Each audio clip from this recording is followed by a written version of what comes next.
This week's thunderstorms are appropriate since it's National Lightning Safety Awareness Week. Continuing our coverage of the dangers of lightning is meteorologist Nathan Gidley.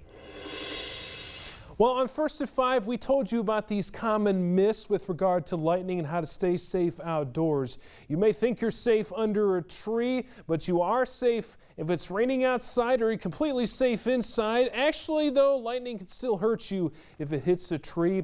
Lightning can occur before and after it rains, and lightning injuries can still take place indoors. Let's talk about how you can avoid getting hurt, though, once inside. Avoid any contact with items plugged into electrical outlets, and avoid all plumbing such as sinks and tubs. You also should keep away from outside doors and windows, plus use only phone phones without a cord, such as your cell phone. Lightning, though, can still hit buildings, causing damage, including during the infamous St. Mary's Church fire in downtown Fort Wayne back in 1993. You're seeing footage of this right now on your screen.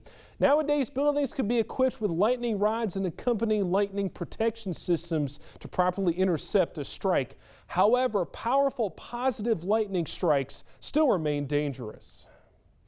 Positive strikes, when you look at a lightning strike, you typically won't see it pulse. It'll just look like one single flash. Positive strikes are the ones that typically occur away from a thunderstorm, and they're a lot more dangerous because they reach out from higher up in the storm, and by reaching out from higher up in the cloud, they have to travel further, carrying more voltage. And so positive strikes tend to be a lot more lethal, tend to start more fires, house fires, wildfires, etc.